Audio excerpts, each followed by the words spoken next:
ആ എല്ല് നിൽക്കുന്ന ഭാഗം, കണങ്കാലിന്റെ ഭാഗം, അത് മറയുന്ന രീതിയിൽ ഷോക്സ് ധരിക്കാനോ ഷൂ ധരിക്കാനോ. അസ്സലാമു അലൈക്കും വറഹ്മത്തുള്ളാഹി വബറകാതുഹു. അൽഹംദുലില്ലാ, നമ്മുടെ ഹജ്ജിന്റെയും ഉംറയുടെയും ക്ലാസ് ഒരുപാട് ആളുകൾക്ക് ഉപകാരപ്പെടുന്നു എന്ന സന്തോഷം പലരും അറിയിക്കുകയുണ്ടായി. അല്ലാഹു സുബ്ഹാനഹു വ തആല നമ്മുടെ ഇൽമ് നാഫിആയ ഇൽമാക്കി തരുമാറാവട്ടെ. ഉംറയുടെ അല്ലെങ്കിൽ ഹജ്ജിന്റെ നിയ്യത്ത് വക്കലോടുകൂടെ തൽബിയത്ത് ചൊല്ലുന്നതിനാണ് നാം ഇഹ്റാമിലേക്ക് പ്രവേശിക്കുക എന്ന് പറയുന്നത്. ഇഹ്റാം എന്ന വാക്കിന്റെ അർത്ഥം തന്നെ നിഷിദ്ധമാക്കുക എന്നാണ്. ഇഹ്റാമിലേക്ക് പ്രവേശിക്കുന്നതിന് മുമ്പ് അനുവദനീയമായിരുന്ന പല കാര്യങ്ങളും ഇഹ്റാമിലേക്ക് കടക്കലോടുകൂടെ ഹറാമായി, നിഷിദ്ധമായി മാറുന്നത് കൊണ്ടാണ് ആ ഒരു പ്രവർത്തനത്തെ ഇഹ്റാം ചെയ്യുക എന്ന് പറയുന്നത്. ഇഹ്റാമിലേക്ക് പ്രവേശിച്ച പുരുഷന് മാത്രം ഹറാമാകുന്ന പ്രത്യേകമായ ചില കാര്യങ്ങളുണ്ട്. സ്ത്രീകൾക്ക് ഹറാമാകുന്ന കാര്യങ്ങളുണ്ട്. സ്ത്രീക്കും പുരുഷനും ഹറാമാകുന്ന കാര്യമുണ്ട്. അത് ഏതൊക്കെയാണെന്ന് നമുക്ക് ഈ ക്ലാസ്സിലൂടെ പഠിക്കാം.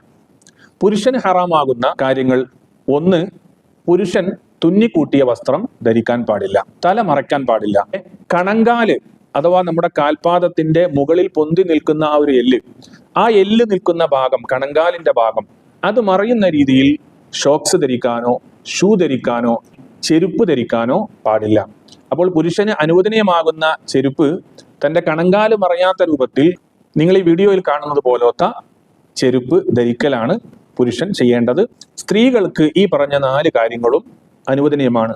അവർക്ക് തലമറയ്ക്കാം, തലമറയ്ക്കണം, അവർക്ക് ഷോക്സ് ഉപയോഗിക്കാം, ഗ്ലൗസ് ഉപയോഗിക്കാം. തുന്നിക്കൂട്ടിയ വസ്ത്രങ്ങളും സ്ത്രീകൾക്ക് ധരിക്കാവുന്നതാണ്. സ്ത്രീകൾക്ക് ഹറാമായ കാര്യം, അവരുടെ മുഖം അവർ മറയ്ക്കാൻ പാടില്ല. മുഖം തുണി കൊണ്ടോ അല്ലെങ്കിൽ മുഖത്തേക്ക് സ്പർശിക്കുമാറ് മറ്റെന്തെങ്കിലും വസ്തുക്കൾ കൊണ്ടോ മുഖത്തെ മറയ്ക്കുന്നത് സ്ത്രീകൾക്ക് ഹറാമാണ്. സ്ത്രീക്കും പുരുഷനും 2 പേർക്കും ഹറാമാകുന്ന കാര്യങ്ങൾ എന്തൊക്കെയാണ്? ഒന്ന്, സുഗന്ധദ്രവ്യം ഉപയോഗിക്കാൻ പാടില്ല, എണ്ണ തേക്കാൻ പാടില്ല, ലൈംഗിക ബന്ധത്തിൽ ഏർപ്പെടുക, ചുംബിക്കുക പരസ്പരം ഒഴിവാക്കേണ്ടതാണ്.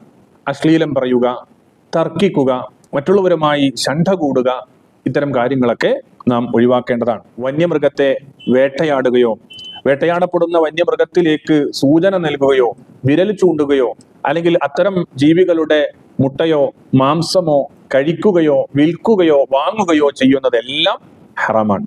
തല മുതൽ കാല് വരെയുള്ള ശരീരഭാഗങ്ങളിലെ മുടികൾ പറിച്ചെടുക്കുകയോ വെട്ടുകയോ അല്ലെങ്കിൽ വടിക്കുകയോ ചെയ്യുന്നത് ഹറാമാണ്. മറ്റൊരാൾക്ക് നഖം വെട്ടിക്കൊടുക്കുകയോ അല്ലെങ്കിൽ സ്വന്തം നഖം മുറിക്കുകയോ ചെയ്യുന്നതും ഹറാമാണ്. ഇത്തരം കാര്യങ്ങളൊക്കെ നാം ഇഹ്റാമിൽ ശ്രദ്ധിക്കേണ്ടതുണ്ട്.